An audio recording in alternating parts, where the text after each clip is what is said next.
보라, 내 종이 형통하리니 받들어 높이 들려서 지극히 존귀하게 되리라. 전에는 그의 모양이 타인보다 상하였고 그의 모습이 사람들보다 상하였으므로 많은 사람이 그에 대하여 놀랐거니와 그가 나라들을 놀라게 할 것이며 왕들은 그로 말미암아 그들의 입을 봉하리니 이는 그들이 아직 그들에게 전파되지 아니한 것을 볼 것이요 아직 듣지 못한 것을 깨달을 것임이라. 아멘. 성경 가운데 마가복음이라는 성경이 있고 마가복음 성경의 4장에 보면 예수님께서 씨 뿌리는 비유라는 비유를 이야기를 하십니다. 비유 내용이 되게 간단해요. 이 내용을 보면 이런 거죠. 한 사람이 씨를 뿌리러 나가서 씨를 뿌린다는 얘기예요. 온 동네에 씨를 뿌리고 다니는데 우리가 생각한 것처럼 밭에만 씨를 뿌리는 것이 아니라 이 사람이 여러 군데 씨를 뿌렸다는 것입니다. 첫 번째, 길가에도 뿌리고, 두 번째, 가시밭에도 뿌리고, 세 번째, 돌짝밭에도 뿌리고, 네 번째, 좋은 땅에도 뿌렸다는 거예요. 뭐 그럴 수 있죠. 우리 나라는 먼저 땅을 이렇게 뭐라고 할까요? 뒤집은 다음에 밭을 만들고 거기다 씨를 뿌리지만 이스라엘이라는 나라는 씨를 뿌린 다음에 추후에 뒤집어 본다는 거예요. 그러니까 어쨌든 우리하고 문화적인 방법이 다르니까 그 정도는 이해한다고 치고 씨를 네 군데 뿌렸는데 뿌린 곳 중에 한 곳만 씨가 잘 자랐다는 거예요. 어려운 얘기는 아니죠. 우리 청년들 듣기에 이 얘기는 너무 어려워서 이해하기 힘들다 할 얘기는 아니잖아요.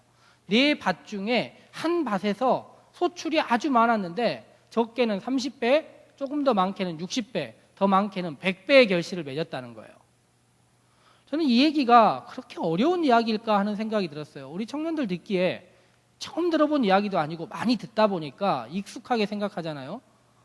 그런데 이 이야기를 예수님이 전했더니 사람들이 이해를 못한 거예요. 예수님의 제자들도 이해를 못하고 사람들도 이해를 못한 거예요. 예수님이 설명을 잘못하셔서 모를까요? 제가 얘기해도 뻔히 다 알아먹을 만한 이야기인데 이 이야기를 한 다음에 사람들이 와서 제자들이 와서 예수님께 물어봐요. 도대체 무슨 뜻입니까? 이 이야기가 뭡니까? 라고 예수님께 물어봐요. 예수님이 그런데 그 이야기 한 다음에 되게 이상한 이야기를 한 가지 하세요. 니네가 모르는 이유가 다 있다는 거야.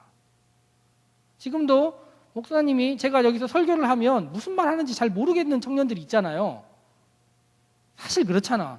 설교가 어려워서 모르는 게 아니라 저 이야기는 도대체 무슨 얘기하는지 도대체 모르겠다 이런 사람들이 있잖아요. 그런데 예수님이 뭐라고 얘기하셨냐면 너희가 보아도 보지 못하며 들어도 듣지 못하게 만들어놨다는 거예요. 여러분의 잘못이 아니야. 원래 그렇게 돼 있는 거예요. 자기 자신을 탓할 필요 없어. 저 설교가 너무 어렵구나. 왜 이런 설교를 하시는가라고 생각할 필요가 없이 들어도 이해 못하게 원래 돼 있다는 거예요. 이 성경 자체가.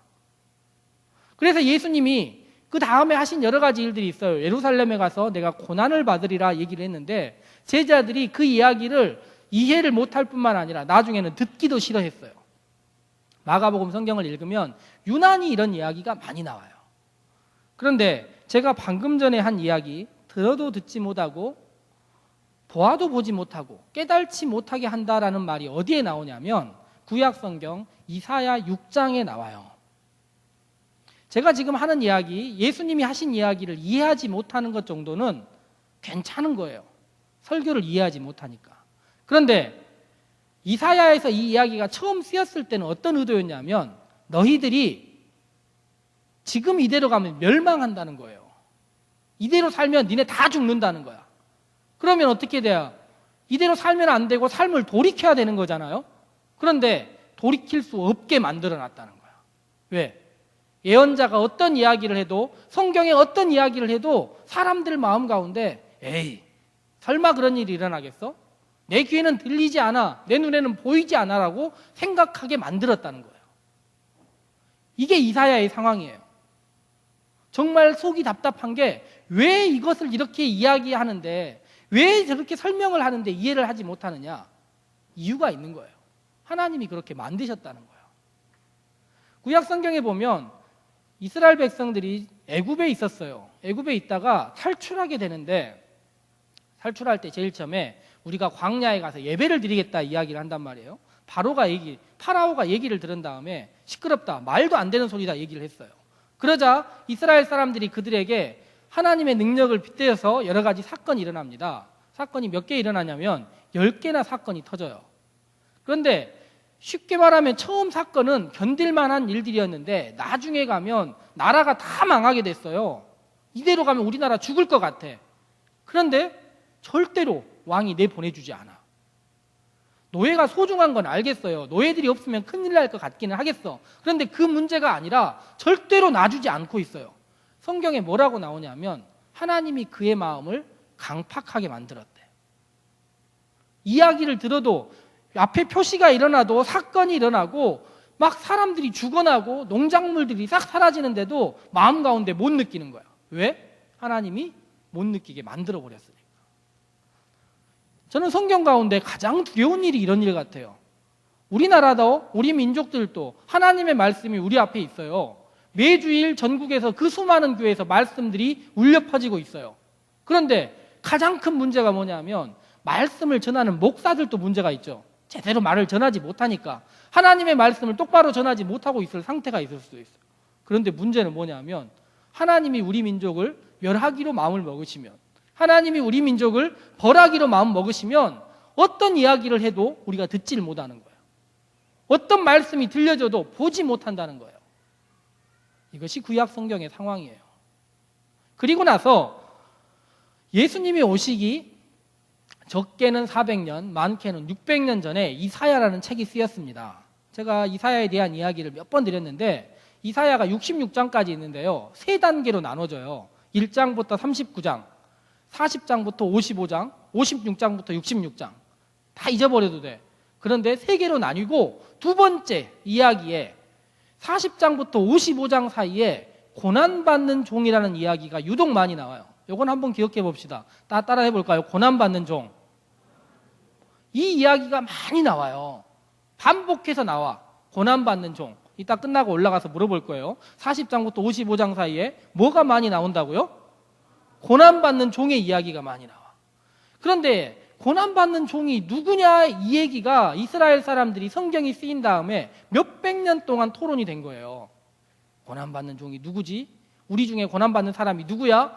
계속 이야기가 나오는데 찾았을까요? 못 찾았을까요? 결국에 고난받는 종이 누군지를 몰랐어요. 그래서 이게 지금 성경이 쓰였을 당시가 언제냐면 바벨론 시대부터 페르시아 시대예요. BC 500년에서 400년 사이에 약 100년 사이에 성경이 쓰였는데 사람들이 그 당시에 고난받는 사람이 누가 있나 하고 찾아본 거예요. 그런데 없어. 이렇게 고난받는 사람이. 오늘 성경 말씀 우리가 읽었던 13절 말씀을 한번 읽어봅시다. 13절 한번 같이 크게 읽어보면 좋을 것 같은데요. 같이 읽어봅시다. 시작. 보라, 내 종이 형통하리니 받들어 높이 들려서 지극히 존귀하게 되리라. 우리들은 흔히 고난주간 정도 되면 이사야 53장을 많이 읽어요. 그렇죠? 성경 좀 읽어봤던 사람들 사순절을 내 몸이 찢어지는 것 같은 고통은 아니더라도 예수님의 마음을 조금이라도 느껴보자 생각하는 사람들은 이사야 53장을 읽는단 말이에요. 그런데 문제는 이 고난받는 종이 이사야 53장부터 시작하지 않고 이사야 52장 13절부터 시작한다는 거예요. 여기서부터 읽어야 이해가 됩니다. 그런데 첫 번째 구절에 보라 내 종이 형통하리니라고 나왔어요. 그런데 형통하리니라고 아무리 읽어도 이해가 잘 안 돼요. 그래서 밑에 보면 각주로 해서 밑에 적혀 있습니다. 형통하리니 해서 아래쪽에 뭐라고 적혀 있나요? 지혜롭게 행하리니. 그래서 오늘 설교의 제목이 지혜로운 종이에요. 해석이 두 종류로 할 수 있는데 형통하게 행하다, 형통하는 종과 지혜로운 종, 이 두 종류로 성경을 해석하는데 제가 오늘 해석하는 방식은 지혜로운 종으로 성경을 이해하자는 거예요. 한 고난받는 종이 있습니다. 그런데 이 종이 지혜롭게 행동한다는 거예요. 아주 지혜롭게.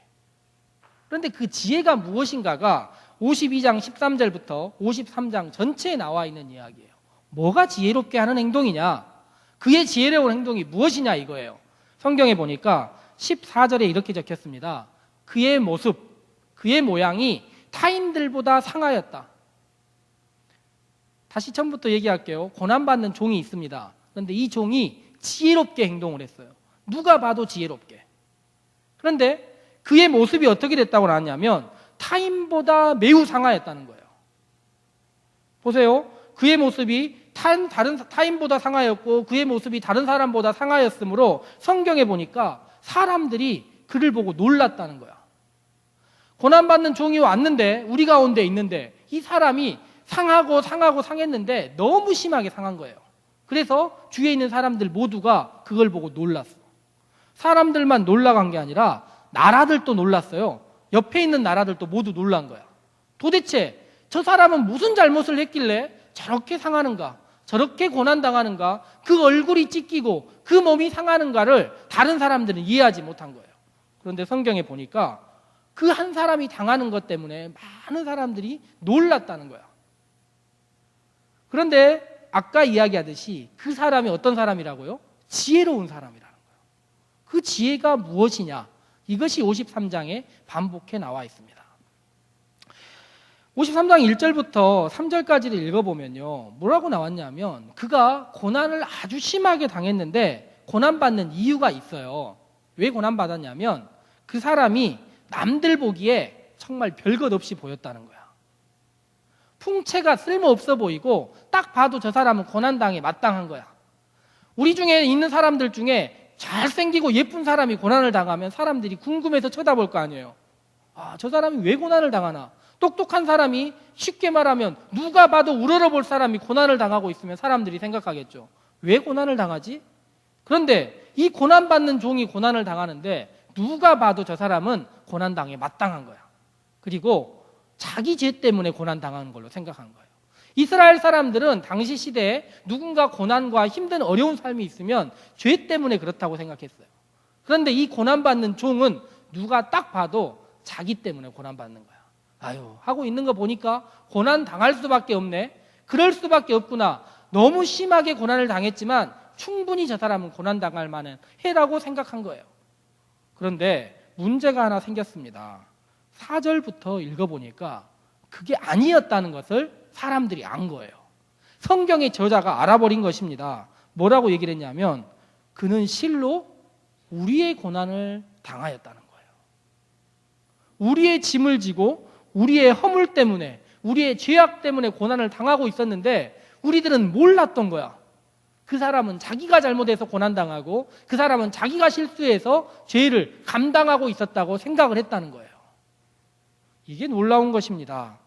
6절 보니까 우리는 다 양 같아서 우리 중에 모든 사람 중에 한 명도 빼지 않고 모두 다 잘못하고 있었는데 우리가 모르고 있었다는 거야.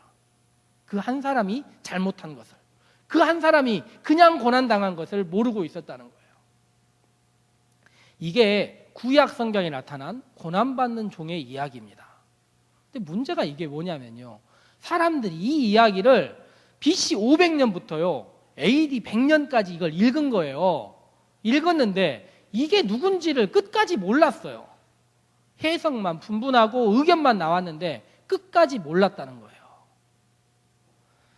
성경을 하나 찾아봅시다. 누가복음 24장.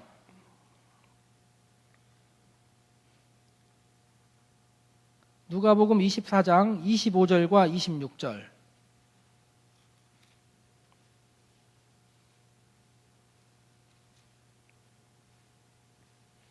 (25절과 26절을) 같이 읽습니다. 시작. 이르시되 미련하고 선지자들이 말한 모든 것을 마음에 더디 믿는 자들이여, 그리스도가 이런 고난을 받고 자기의 영광에 들어가야 할 것이 아니냐 하시고. 예수님의 제자들이요, 예수님이 고난당하는 것이 이해가 되지 않았어요. 왜 고난을 당하실까 생각을 했어요. 아무리 생각해도 알지를 못했습니다. 메시아로 온 사람은 화려하다고만 생각한 거예요. 정치적인 왕으로만 생각한 거예요. 그런데 예수님이 고난당하시고 십자가에 달리신 다음에 제자들에게 오셔서 이야기를 해주시는데 무슨 얘기를 해주셨다는 거예요? 그리스도가 고난을 받고 영광을 받는다는 거예요. 이걸 가르쳐 주신 거야. 구약 성경에 나와 있는 이사야의 종의 노래, 고난받는 종의 노래가 이제 오늘 여기에서 실현되는데 그게 무엇이냐면 그리스도가 고난을 받고 힘들고 어려운 상황을 넘어서 존귀케 된다는 거예요. 그런데 제가 제일 처음에 얘기했잖아요. 지혜로운 종이야. 왜 지혜로운 것이냐? 자기가 고난 당하는데 그 고난이 자기가 잘못해서 고난 당하는 게 아니라는 거예요. 세계 종교 역사에 이런 일이 한 번도 없었던 거야.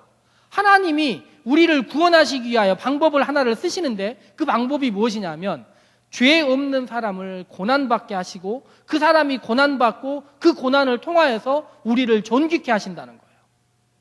이것이 놀라운 일입니다. 예수가 뭐라고 얘기를 하시냐면 내가 고난받고 죽임당한 다음에 너희들의 죄를 내가 다 졌으니 이제 너희들은 문제가 해결되었다 이렇게 이야기하는 것입니다. 그래서 제자들이 예수님의 부활을 경험하면 예수님의 고난과 영광을 경험한 다음에는 이제 보아도 보지 못하고 들어도 듣지 못하는 상황이 그들 가운데서 사라져버린 거예요.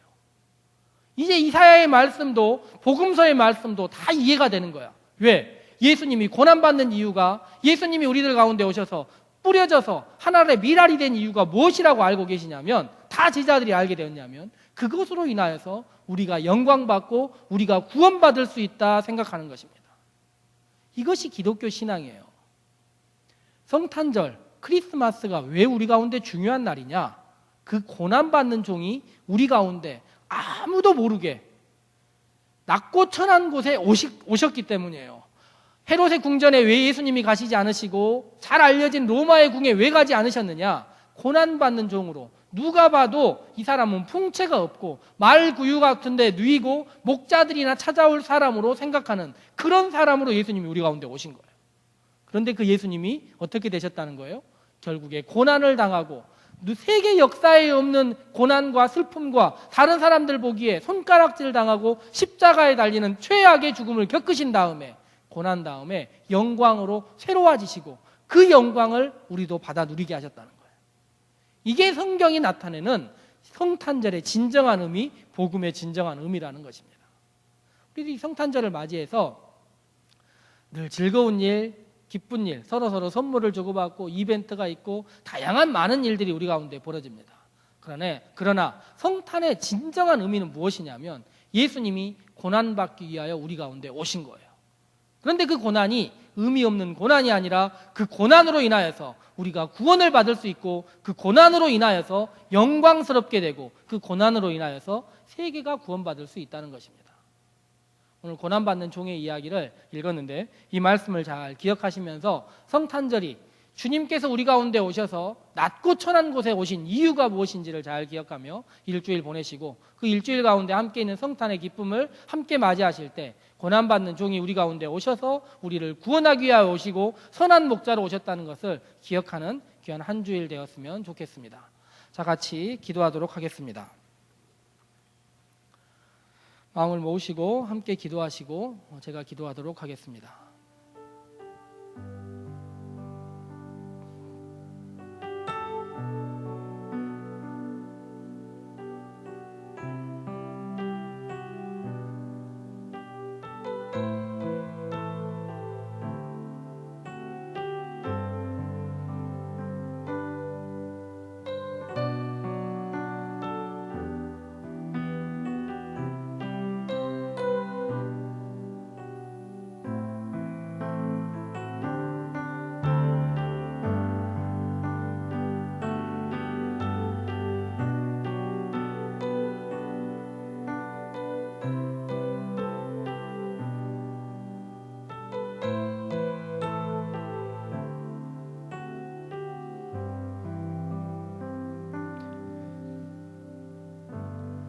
우리는 다 양 같아서 그릇 행하여 각기 제 길로 가고 있었습니다.